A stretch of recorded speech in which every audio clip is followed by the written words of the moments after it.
अपना काम केवल गुरुदेव भगवान कहते हैं नाम को सिमरना। अगर जितना नाम तुम सुमरोगे उतना गुरुदेव भगवान को पता चल जाएगा कि तुम क्या कर रहे हो। वो तुम्हारे काम से काम करते रहेंगे, तुम परेशान नहीं होगे, कुछ ज्यादा सोचने की आवश्यकता नहीं रहेगी। अपना दिल दिमाग भाव गुरु नाम जपने में लगा दो, गुरु के हवाले हो जाओ। कम काम है, ज्यादा काम है, ज्यादा करना है तो गुरुदेव भगवान अपने आप कर देंगे। कह दो जय माता दी। आज महाशिवरात्रि का दिन है, कितना सुंदर दिन है ये दिन, और सत्संग कभी कभी प्राप्त होते हैं। कहते हैं भोलेनाथ बड़े दयालु हैं, थोड़ी सी भक्ति से प्रसन्न हो जाते हैं। ज्यादा भक्ति करने की आवश्यकता नहीं, थोड़ी से ही प्रसन्न हो जाते हैं। क्योंकि आज शिवरात्रि महाशिवरात्रि है, भोले बाबा का विवाह हुआ था। कहते हैं शिवरात्रि के दिन भोले बाबा की कथा सुनाना, सत्संग सुनाना 1000 पुण्यों के बदले में काम करता है प्यारे। उनका सत्संग सुनना और सुनाना, भोले बाबा इसी में प्रसन्न हो जाते हैं। कह दो जय माता दी। तो आज सभी भक्तों को महाशिवरात्रि की शुभकामनाएं व बधाई हो।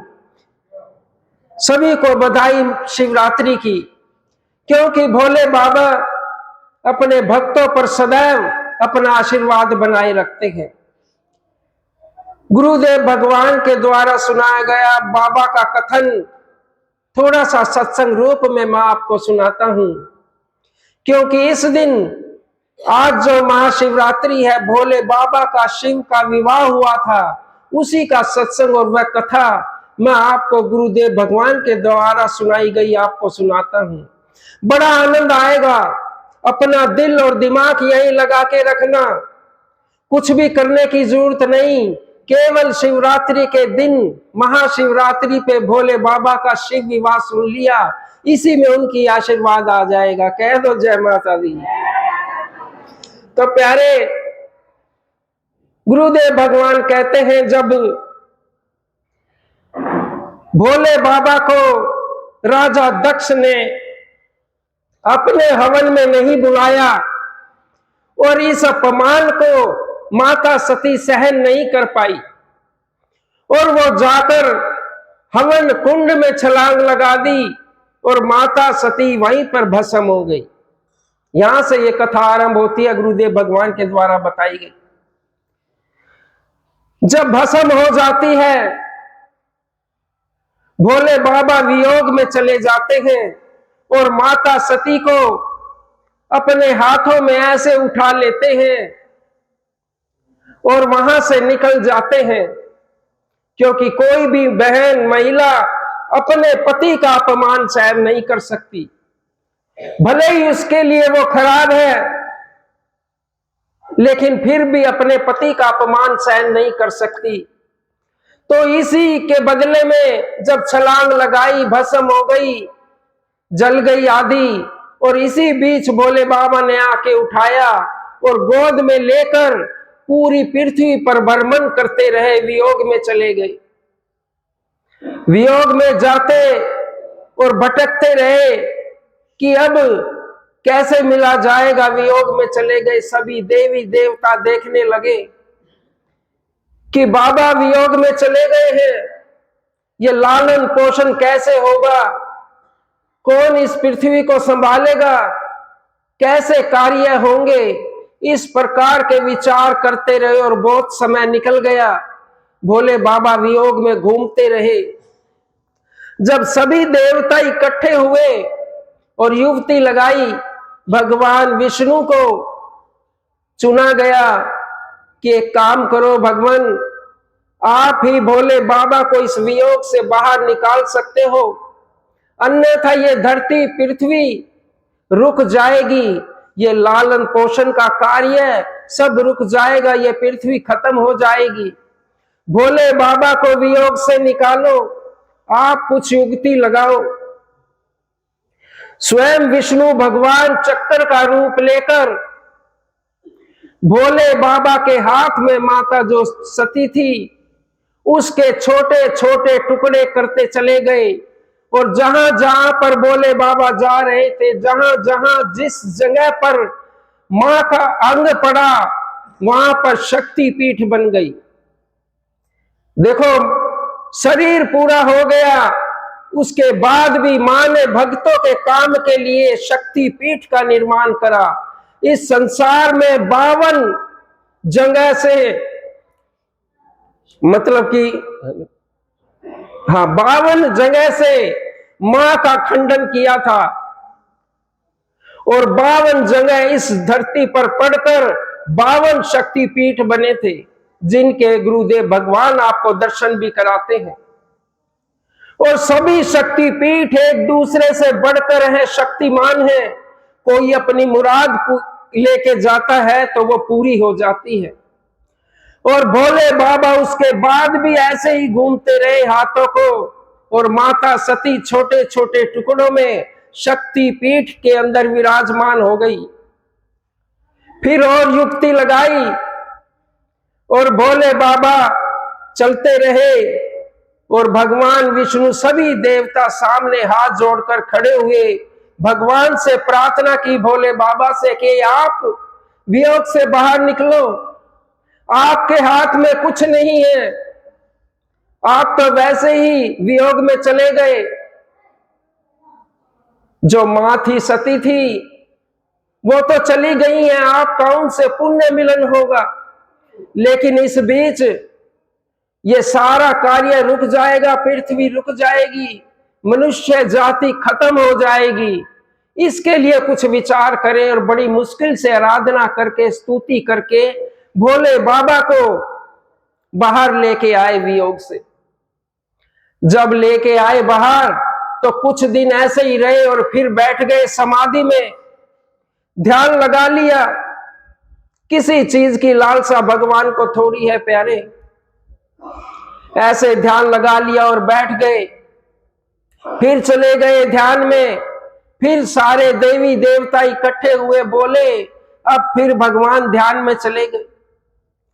ये तो इस पृथ्वी का कार्य ऐसे रुक जाएगा जब तक भोले बाबा का हाथ नहीं होगा। ये पृथ्वी कैसे चलेगी? अन्न धन सब कार्यों में केवल और केवल भोले बाबा का हाथ है। इसी से यह पृथ्वी चलती है। और ये समाधि लेकर फिर बैठ गए। कह दो जय माता दी। तो प्यारे, इन सत्संग से, इन कथाओं से, भोले बाबा का केवल और केवल ये सत्संग सुनने से आपकी सभी मनोकामना पूर्ण हो जाएगी प्यारे। क्योंकि आज का दिन बड़ा शुभ दिन है और शुभ कथा भोले बाबा भी देखना आके सुनते ही होंगे इस सत्संग में। कह दो जय माता दी। तो प्यारे फिर गए और अब की बार युक्ति लगाई। एक ताड़कासुर का नाम का राक्षस आराधना की ब्रह्मा जी की और उनको प्रसन्न कर लिया। क्योंकि शुक्राचार्य गुरु थे राक्षस जाति के, वो भी कोई ना कोई रास्ता ढूंढ रहे थे कि हम अपना राजपाट लाएं। ये सारी बातें भोले बाबा के विवाह से जुड़ी हैं जो मैं तुम्हें बता रहा हूं। ताड़कासुर राक्षस को उत्पन्न किया उसने शुक्राचार्य जी ने, और कहा अब सही मौका है स्वर्ग पर राज करने का, क्योंकि भोले बाबा वियोग में चले गए हैं और अब हमें कोई नहीं रोक सकता। शुक्राचार्य ने बताया कि ताड़कासुर एक काम करो, ब्रह्मा जी को प्रसन्न कर लो। जब ब्रह्मा जी प्रसन्न हो जाएंगे, एक ही वरदान मांग लेना, बस ज्यादा नहीं मांगना। कह देना मेरी मृत्यु इस संसार में किसी भी वस्तु या किसी भी व्यक्ति से ना हो, कोई मुझे मार ना सके। अगर कोई मार सके तो केवल और केवल भोले बाबा का पुत्र हो जो मुझे मार सके। कह दो जय माता दी। ऐसा वरदान ब्रह्मा जी से मांग लिया। और सभी को पता था कि माता सती अपने लोक में चली गई हैं। अब तो कोई विवाह का भी नहीं है तो पुत्र कहां से होंगे। ऐसा ताड़कासुर ने वरदान मांगा और पूरे संसार में तराई तराई मचाने लगा, क्योंकि उसको मारने के लिए तो केवल और केवल कोई शिव पुत्र ही उसे मार सकता था। अब सभी देवता फिर भोले बाबा के पास आए कि आप भक्ति से उठो बाबा, ऐसे ऐसे वरदान ब्रह्मा जी ने दे दिया है, पूरी पृथ्वी खतरे में है, मनुष्य जाति खतरे में है, धर्म खतरे में है, अधर्म की स्थापना हो जाएगी, आप कुछ करो। सब सुना लेकिन कोई फर्क नहीं पड़ा।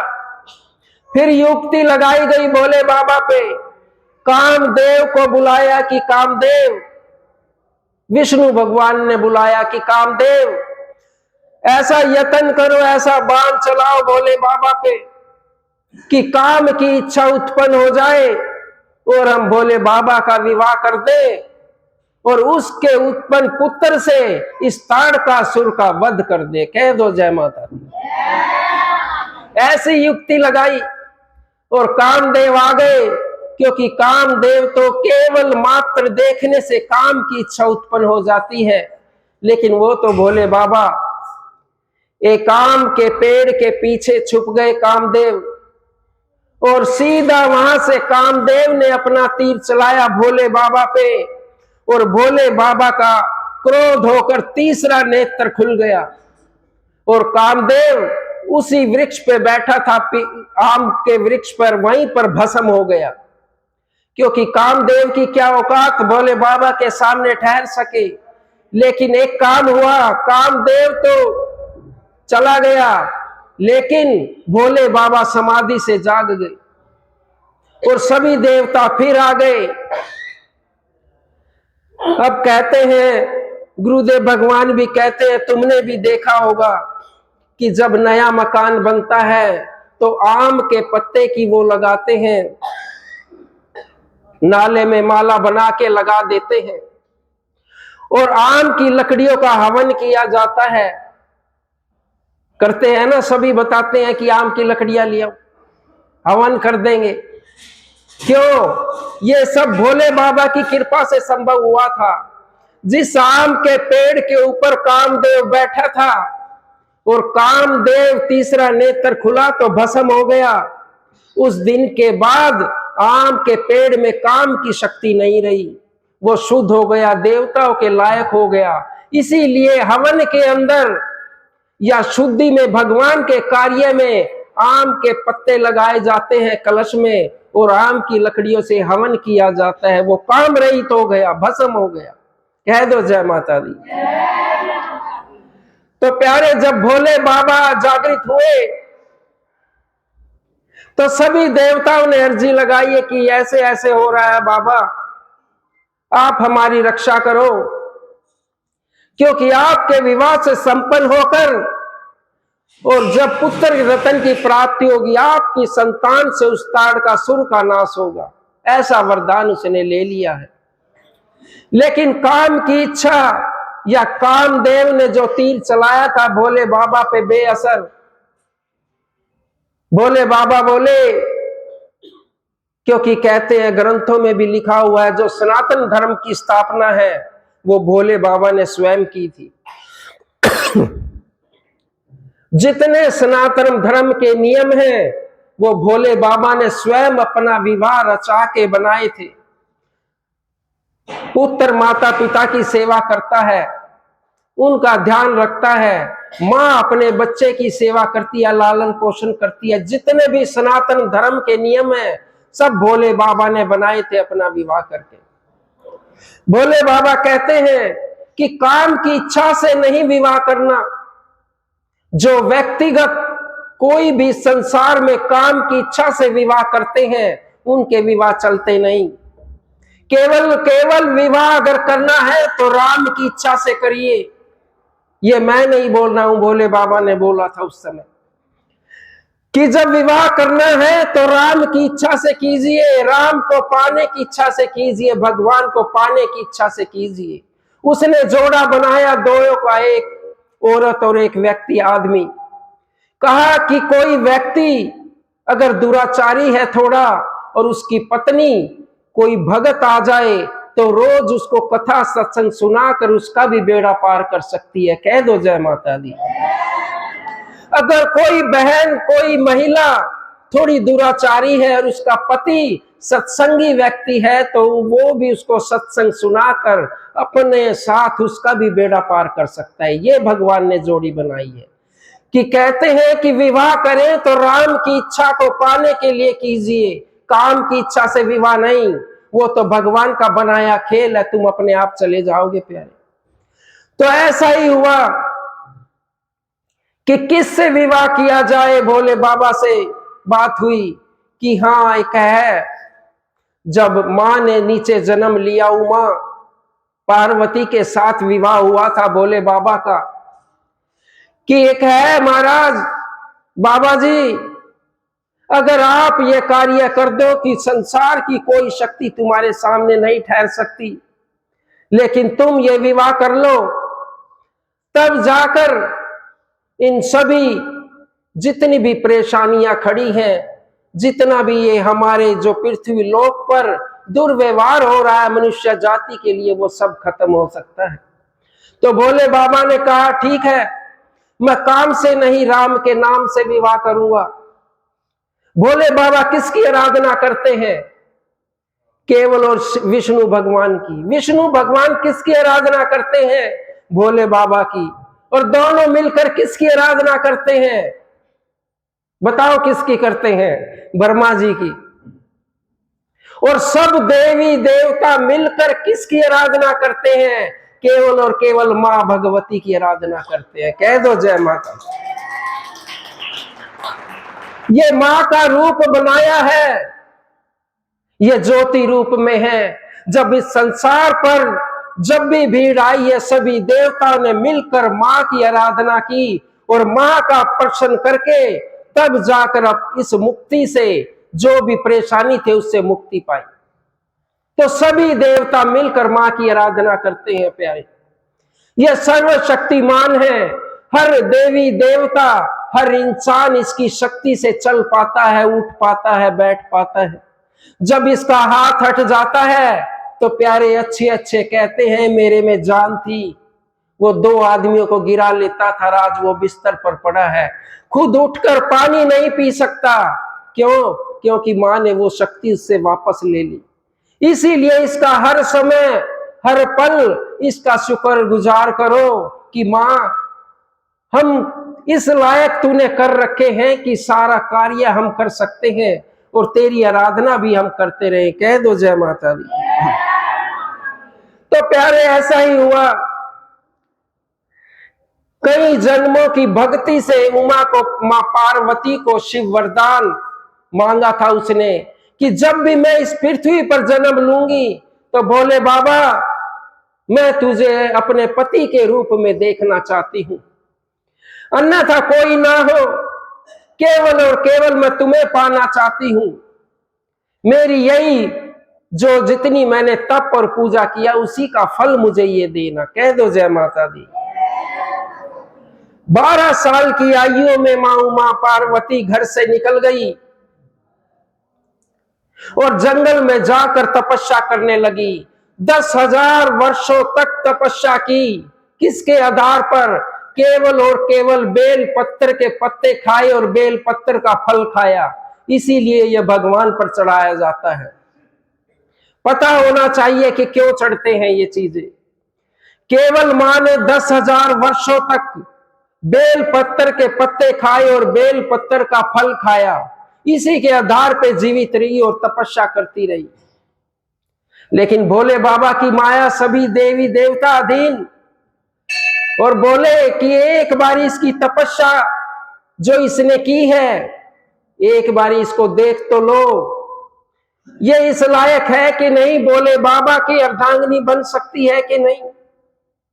सप्तऋषि गए जंगल में, जब तपस्या कर रही थी मां, तो बोला कि देवी कौन हो तुम इतनी सुंदर और इस जंगल में बैठी हो किस लिए? मां उठी और कहा कि सप्तऋषियों, मैं केवल भोले बाबा को पाना चाहती हूं, उन्हीं को अपने वर रूप में मैंने देखा है और उन्हीं से मैं विवाह करूंगी। उनसे विवाह करने के लिए मैं तपस्या कर रही हूं, क्योंकि ये उनको पालूंगी तो जितनी मैंने तपस्या की है वो सफल हो जाएगी। सप्तऋषि बोले कि देवी, भोले बाबा सभी देवी देवताओं में खस्ता हालत में रहते हैं, वस्त्रों की जगह बबूत लगाते हैं, गले में नागमाला पहनते हैं, कुछ पास नहीं। अरे इससे अच्छा तो ब्रह्मा जी को देखो, कितने सजीले धजीले रहते हैं। इससे अच्छा ना विष्णु जी को देखो, कितने अच्छे रहते हैं। इंद्र जी को देखो, कितने अच्छे रहते हैं। तुम किसी भी देवता से शादी कर लो, लेकिन अगर भोले बाबा से शादी की, पूरी जिंदगी तुम्हारी तबाह हो जाएगी, परेशान हो जाओगे, जंगलों में विचरते रहोगे, कुछ नहीं होगा। माता बड़ी परेशान हुई है कि मैंने आपसे राय नहीं मांगी, केवल मुझे इतना वरदान दो कि मैं भोले बाबा को अपने पति रूप में पा सकूं, क्योंकि मैंने केवल उनसे यही मांगा है इस जन्म में। मेरी जन्म जन्म की तपस्या है, भोले बाबा को पाना चाहती हूं। मैं मानती हूं भोले बाबा में कोई गुण नहीं, तुम्हारी बात पर सब अवगुण है, लेकिन मेरा फिर भी मन भोले बाबा की तरफ है, उन्हीं को पाना चाहती हूं। कह दो जय माता दी। अब ये देखा, बड़ी तपस्या में लग गई, लेकिन दिमाग नहीं लगा, भंग हो गया माता पार्वती का जो ध्यान लगाया था। इतने में और नारद जी पहुंच गए। कुछ दिन बाद नारद जी ने कहा, नारायण हरि, अरे देवी कौन हो आप? मैं पार्वती उमा। क्या कर रही हो इतने घोर जंगल में? कि भोले बाबा को पाने के लिए तपस्या कर रही हूं। कम कर दो, तपस्या कर रही हूं भोले बाबा को पाने के लिए। अरे आप इतने सुंदर हो देवी, अरे इस जंगल में बैठे हो, इससे अच्छे अच्छे वर बहुत मिल जाएंगे। किसी भी देवता के साथ अपना विवाह कर लो, बड़े राजमहल में रहोगे, राजा के साथ कर लो। भोले बाबा के पास कुछ नहीं। सारी माया किसकी चल रही थी? भोले बाबा की। क्योंकि देखा जाता है परीक्षा तो भगवान अपने भक्त की लेता ही है, और हमारी भगवान थोड़ी सी परीक्षा ले ले, हम तो भाग जाते हैं प्यारे, रुकते ही नहीं। लेकिन माँ की कितनी परीक्षा ली, परेशान हो गई माँ बार बार आने से और ध्यान भंग होने से। और माँ ने हाथ जोड़े और भोले बाबा का ध्यान लगाया और क्या कहा? मांगा है भोलेनाथ से वरदान एक ही, तेरी दया बनी रहे जब तक है जिंदगी, तेरी दया बनी रहे जब तक है जिंदगी। मांगा है भोलेनाथ से वरदान एक ही, मांगा है भोलेनाथ से वरदान एक ही, तेरी दया बनी रहे, तेरी दया बनी रहे जब तक है जिंदगी। मांगा है भोलेनाथ से वरदान एक ही, मांगा है भोलेनाथ से वरदान एक ही, मांगा है भोलेनाथ से वरदान एक ही। माता ने हाथ जोड़ लिए, केवल एक वरदान मांगा था भोले बाबा तुझे पाने के लिए। जितनी तपस्या कर रही हूँ केवल तुम्हें पाने के लिए, हर जन्म में तुम्हें पाना चाहती हूँ, इस जन्म में भी तुम्हें पाना चाहती हूँ। अगर तुम मुझसे प्रसन्न हो, अगर तुम मुझसे प्रसन्न हो, मेरी भक्ति से प्रसन्न हो तो मुझे अपना लेना भोले बाबा। ऐसी ऐसी भोले बाबा का रिझाने के लिए प्रार्थना करने लगी, क्योंकि बिना प्रार्थना के प्रभु नहीं मानते। वो देखते हैं अपने भगत को कि कैसा हो गया। जब सब का सब सीन भोले बाबा ऊपर देख रहे थे बैठ के, भोले बाबा नीचे आ गए माता पार्वती के सामने, लेकिन अपने रूप में नहीं। सारी देख ली कि हाँ सही है, लेकिन एक परीक्षा और भोले बाबा चाह रहे थे कि मैं भी ले लूं, उसके बाद विवाह करूंगा। भोले बाबा आ गए जहां पर माता पार्वती 10,000 वर्षों से तपस्या कर रही थी। उसी के सामने एक तालाब था और तालाब के अंदर मगर का रूप लेकर तालाब के अंदर आ गए कौन? भोले बाबा। जय माता दी। देखिए भगवान की ही परीक्षा ले रहे हैं। भगवान की परीक्षा ले रहे हैं माता की। मगर के रूप में तालाब में आ गए और अपनी माया से एक बालक बनाया 4 साल का और किनारे पे बिठा दिया, और मगर ने भागकर एक टांग उस बालक की अपने मुंह में दबा ली और बालक चिल्लाने लगा। माता पार्वती अपनी तपस्या कर रही थी। जब बालक चिल्ला रहा था तो उठी, दौड़कर आई, मगर के पास आ गई कि इस बालक को छोड़ दो। एक हाथ मां ने पकड़ लिया और एक टांग किसने? मगर ने पकड़ ली। मगर कौन था? भगवान शिव बाबा। कि मैं इसको खाऊंगा, ये मेरा भोजन है, तुम इसे छोड़ दो। माता ने कहा इस बालक को छोड़ दो, इसकी माता भी इसका इंतजार करती होगी, इसकी भी राह देखेगी कि ये शाम को घर आएगा, और तुम तो मगर हो, कुछ और खा लेना, लेकिन इसको मत खाओ। मगर ने कहा नहीं नहीं, ये तो मेरा भोजन है, मैं इसे खाऊंगा, तभी मेरे पेट की भूख है जो शांत हो जाएगी, इसे मैं नहीं छोड़ूंगा। कि तुम बदले में मुझसे कुछ भी ले लो, लेकिन इस बालक को छोड़ दो। कह दो जय माता दी। जय माता। लेकिन भगवान कहाँ छोड़ने वाले? भगवान तो परीक्षा ले रहे। भगवान क्यों छोड़ेंगे? पूरा चेक करेंगे भगवान को भी। नहीं छोड़ा।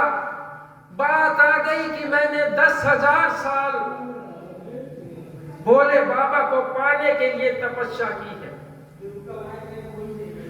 मैं वो तप का बल जितना मेरा पुण्य कार्य है, मैं मगर तुम्हें देती हूं मगरमच्छ से, लेकिन इस बालक को छोड़ दो। जय हो, जय हो, जय हो, जय हो, जय हो। लेकिन इस बालक को छोड़ दो, मैं तपस्या फिर कर लूंगी भोले बाबा के लिए, मैं फिर पालूंगी उनको, लेकिन इस बालक को आज छोड़ दो, मेरी तपस्या भंग हो जाएगी। जैसे ही माता पार्वती ने, उमा बचपन का नाम है मां का, पार्वती तब बनी थी जब भगवान शिव के साथ विवाह हो चुका था। तो जैसे ही उमा ने अपना संकल्प लिया और पूरा 10,000 का अपना जो फल था, 10,000 वर्षों की तपस्या का, मगर के ऊपर जल छोड़ दिया, नूह को दे दिया। और जैसे ही दिया, भोले बाबा अपने रूप में सामने आ गए मां के सामने। जय हो।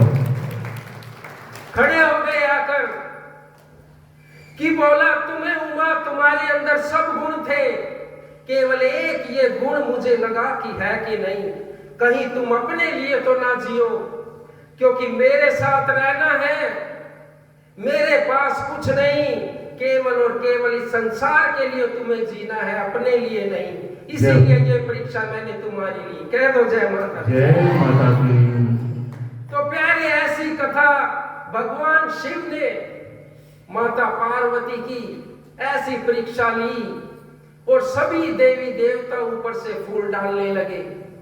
और माता के विवाह की बात राजा शैल के पास पहुंच गई कि तैयारी करो, उमा की शादी करनी है।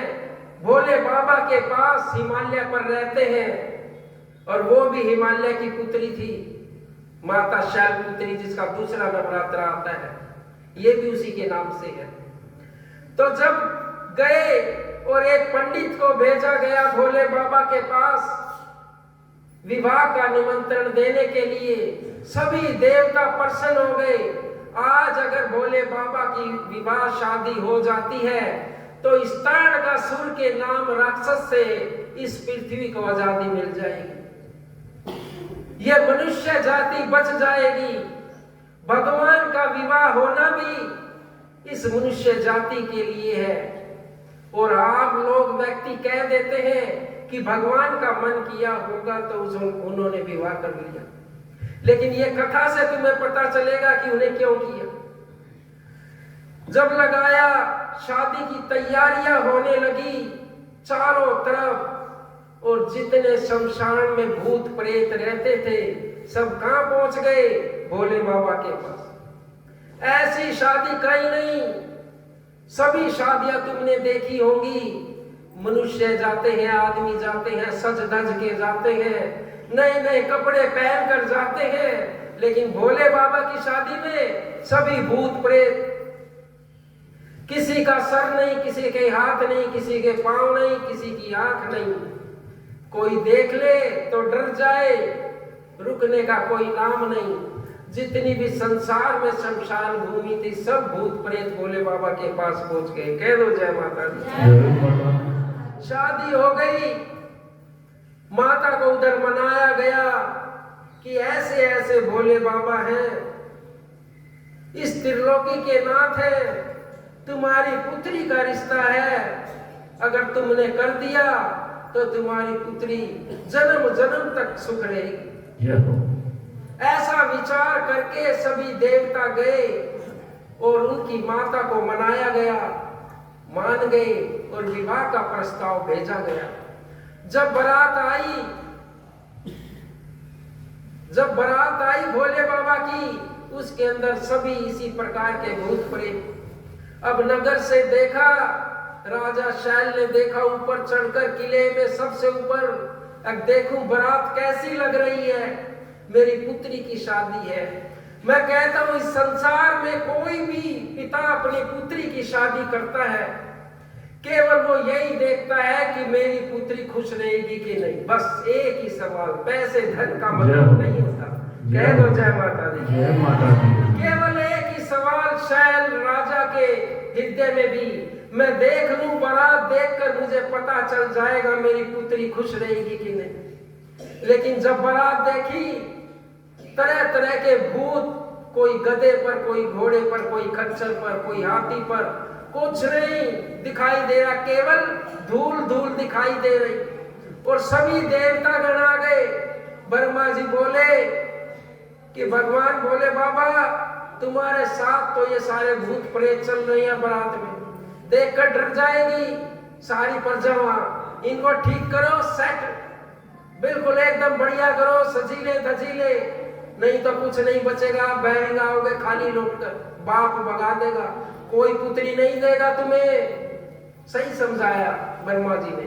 ब्रह्मा जी बोले कि ऐसा करता हूं, मैं सबसे आगे जाता हूं बारात में, सब कुछ अच्छा अच्छा दिखेगा, जितने ये स्वर्ग के रत्न हैं ये सब दिखाई देंगे, तो आपकी शादी जल्दी हो जाएगी। बाबा कह दो जय माता दी।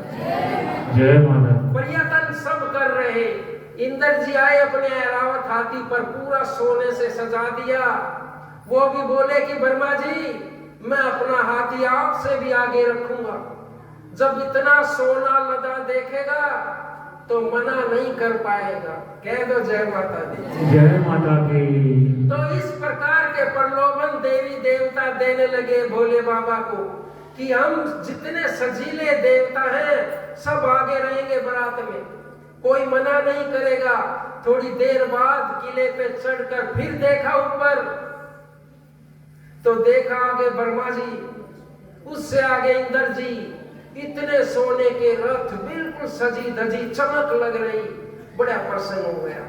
अरे अभी तो केवल धूल दिखाई दे रही थी और अब तो इतने सजीले रथ दिखाई दे रहे हैं, मेरी पुत्री खुश रहेगी। कह दो जय माता दी। ये ऐसे करने लगे। जैसे जैसे पास आए भोले बाबा भी, जब अपने नंदी, धर्म का रथ है वो नंदी, उसके ऊपर बैठे, सीधे नहीं बैठे, उल्टा मुंह कर कर बैठ गए पूंछ की तरफ। अब ये देखूंगा कौन कौन मेरी बारात में नाच रहा है कि नहीं।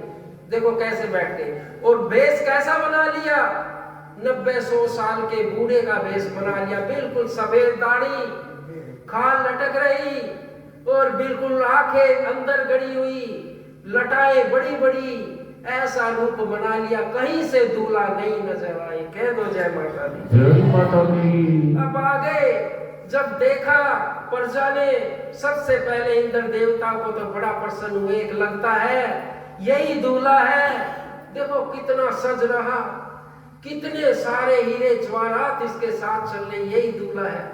दूर से आरती उतारी, इंद्र ने कहा नहीं नहीं, मैं दूल्हा नहीं हूं, दूल्हा पीछे आ रहा है। कह दो जय माता दी। जय माता दी। ठीक है भाई, कोई बात नहीं। दूसरे नंबर पे वर्मा जी भी बड़े सज रहे थे, नए वस्त्र पहने, जितनी अपनी कोई भी होता है मुंह पे पाउडर क्रीम लगा के तो शादी में जाते ही हैं।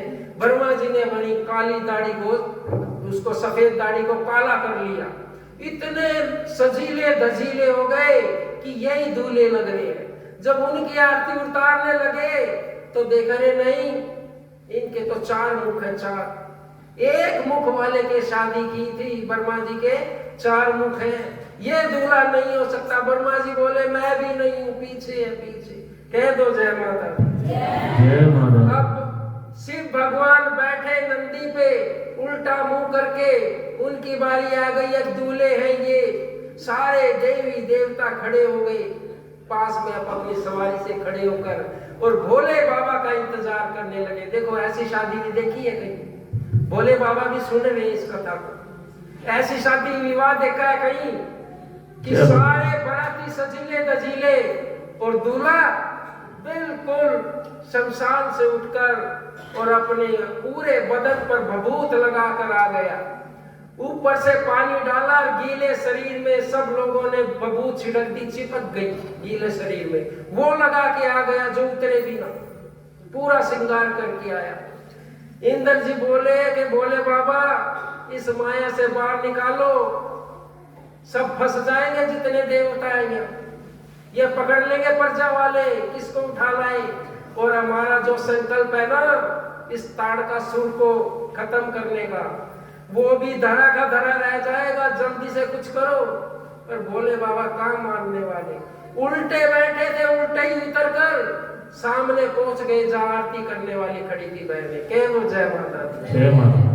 अब देखा कि ये दूल्हे राजा है, ये तो नहीं हो सकते, ये तो 100 साल का बूढ़ा लग रहा है। ऐसी माया बना दी, वे देवता तो हट गए पीछे और वो भूत प्रेत आ गए आगे। कह दो जय माता दी। अब पूरी नगरी में शोर मच गया, आरती तो बहुत दूर की बात है। उन भूत प्रेतों को देखा, सब अब अपने घर भाग गए और अंदर से कुंडा लगा लिया, कभी भूत प्रेत हमारे घर घुस जाए। कह दो जय माता दी। ऐसी शादी थी। तो ये भोले बाबा ऐसे ऐसे लीलाएं करते हैं, फिर पकड़ के लाए, सब कैंसिल हो गया प्रोग्राम। वर्मा जी बोले कि बाबा पहले ही बताया था, ठीक से हो जाओ, बैरिंग वापस आओगे।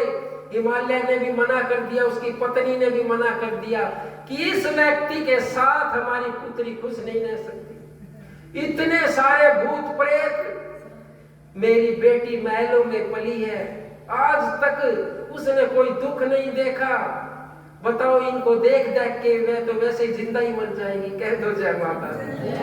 सारे देवता गए, कहां किसके पास? राजा हिमालय के पास। इंद्र जी, वर्मा जी, देखो भगवान जी ने क्या किया, सब पैर काट ढीला किया। ये लीला थी भगवान की। वर्मा जी, इंद्र जी, विष्णु जी सब पहुंच गए और किसके सामने हाथ जोड़ रहे? एक राजा के सामने, राजा शैल के सामने हाथ जोड़कर खड़े। क्यों? गरज थी, वहां ताड़कासुर उनको मारने को उतार हो रहा था। और कहा राजन, ये भोले बाबा है त्रिलोकी के नाथ, ये अपनी लीलाएं तुम्हें दिखा रहे हैं, इनसे डरो नहीं, भयभीत मत हो, ये हमारे भी ऊपर है, हमारे भी राजा है, हम तुम्हारे सामने आ। देवताओं के हाथ जड़वा दिए राजा शैल के सामने। किसके कारण? वो ताड़कासुर उनको परेशान कर रहा है। कि इनका घमंड, बोले बाबा बोले तुम्हारे अंदर भी बहुत घमंड हो गया था, तुम भी व्यक्ति को व्यक्ति नहीं सोचते थे। ये बेचारे साधना में बैठते, तपस्या करने के लिए बैठते, 1000 साल लग गए, किसी ने दर्शन नहीं दिए। अब देखो एक आम व्यक्ति के सामने हाथ जोड़कर खड़े हो, तुम्हारा पूरा भरम निकाल दिया। और भोले बाबा बोले कि फिर करोगे अपने अंदर घमंड मनुष्य जाति से। केवल कौन सोचता है ये भोले बाबा सोचते हैं हमारे बारे में। बोले फिर करोगे कि घमंड करोगे मनुष्य जाति से फिर, कि नहीं नहीं अब नहीं करेंगे, तो ठीक है। भोले बाबा ने चमत्कार किया, ऐसे सुंदर बन गए 16 साल के नौजवान। पूरी नगरी में जो उनका चांद ऊपर था वो चमक रहा, बिना लाइट के भी